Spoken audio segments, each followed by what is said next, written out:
torna falando de crimes sexuais, exatamente isso. Para as vítimas, denunciar não é nada fácil, isso todo mundo sabe. Isso porque, em boa parte dos casos, o abusador é alguém muito próximo, até mesmo da família, e pode exercer sobre quem sofre o abuso muita influência. Além do medo, as vítimas não sabem a quem recorrer e como denunciar. Uma matéria especial, o Cidade 90 mostra agora para você quais são os caminhos que podem ser seguidos por quem é vítima de estupro. Além disso, vamos explicar também quais são as provas válidas para que você possa apresentar para a polícia. Acompanhe com muita atenção essa reportagem. Fui vítima de violência sexual. E agora? O questionamento é o título de uma publicação do Centro de Defesa da Criança e do Adolescente, o SEDECA. O guia traz um passo a passo de como pessoas menores de idade podem agir caso identifiquem que sofrem ou sofreram algum tipo de abuso sexual.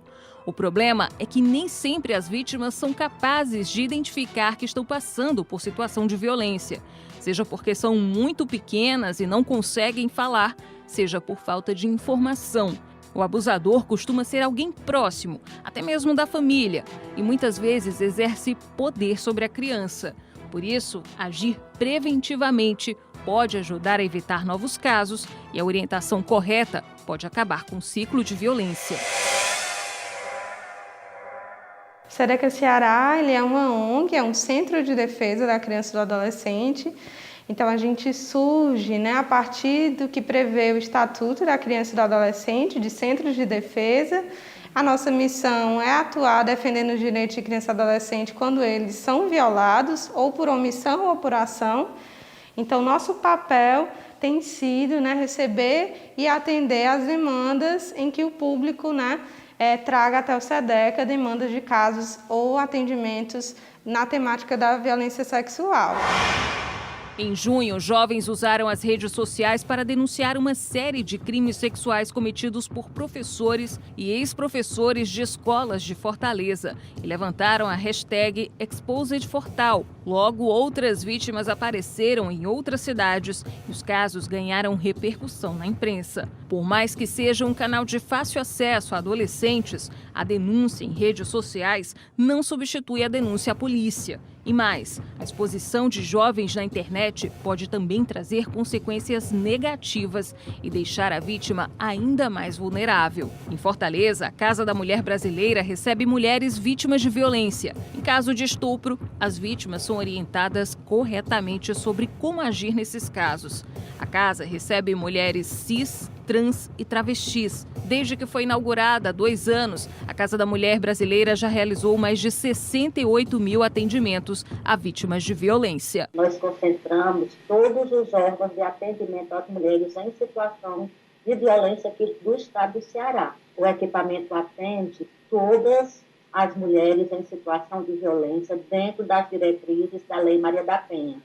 Ou seja, violência sexual, física, patrimonial, moral e psicológica. Então, nós temos todo o serviço para acolher, encaminhar e escutar essas mulheres que nos procuram. No dia 20 de julho, uma imagem de uma menina de 10 anos chamou a atenção.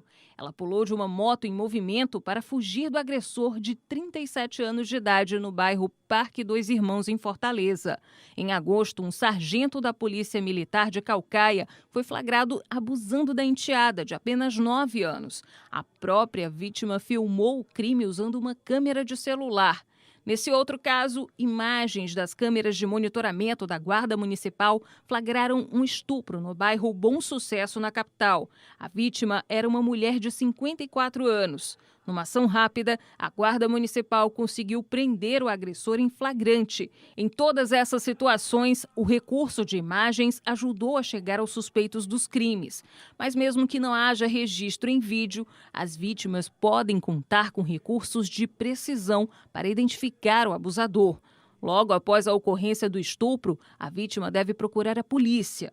Lá, elas são encaminhadas para os serviços mais adequados, de acordo com sua necessidade. Nossa equipe visitou o núcleo que atende mulheres, crianças e adolescentes vítimas de estupro na perícia forense do Ceará. As vítimas que chegam aqui ficam numa recepção exclusiva. Se forem crianças, uma sala com brinquedos é reservada a elas. São vítimas que já não chegam numa situação de muita fragilidade emocional pela violência que foram submetidas, muitas vezes repetidamente, já são situações até crônicas, e a gente tenta oferecer esse atendimento diferenciado, tanto tecnicamente qualificado, como um atendimento humanizado, respeitoso, tentando diminuir o que a gente chama de revitimização, que é cada vez que a vítima ela tem que relatar, contar o fato ocorrido, a agressão sofrida, ela vai reviver, ela vai sofrer tudo de novo. Essa é uma etapa importante. É nesse momento que são colhidas provas que podem ajudar a identificar o crime e o agressor. Quanto mais informações a polícia receber, mais chances de encontrar quem cometeu o estupro. Aqui, as vítimas são tratadas com cuidado para evitar novos traumas. Quando ela chega aqui, geralmente ela já vem pelo menos de um atendimento em uma delegacia anteriormente. Quando criança, às vezes vem um conselho tutelar, às vezes na escola. Então, a gente tenta até direcionar o nosso atendimento perguntando só o essencial e o necessário para a condução desse exame, tendo esse cuidado de diminuir essa revitimização. As provas podem estar em qualquer lugar. Unhas das vítimas, lençóis, roupas. Após a coleta dos materiais, os vestígios biológicos são encaminhados para peritos especializados em DNA. Nos laboratórios, a parte que contém informações genéticas importantes é separada. Em seguida, os peritos verificam se a prova é suficiente para os testes. Caso seja necessário, eles conseguem multiplicar o DNA para mais exames. Por último, a etapa do sequenciador de DNA. O material genético colhido é codificado por essa máquina. Depois, esse DNA é comparado com um de perfis suspeitos. Todo esse material fica armazenado em um banco de dados que é compartilhado com peritos de todo o país. Assim fica mais fácil cruzar informações e chegar mais rápido aos suspeitos. Nós temos hoje uma outra ferramenta importante, que é o nosso banco de dados de perfis genéticos.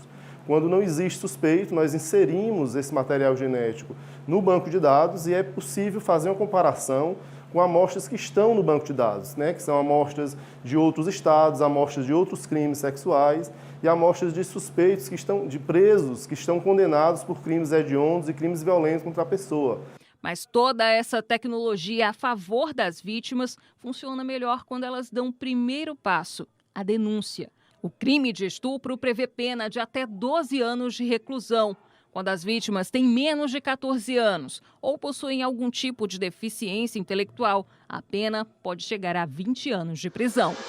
As vítimas sentem bastante dificuldade de romper com esse ciclo da violência e de, inclusive, conseguir fazer a denúncia. Então, é importante que redes de apoio psicossocial, redes de apoio de proteção dentro das escolas ou em outras esferas sociais em que a criança esteja presente, é importante para que ela consiga superar essa barreira psicológica e que tem um recorte de gênero, e que ela consiga denunciar e chegar até os órgãos responsáveis para se ter o atendimento adequado.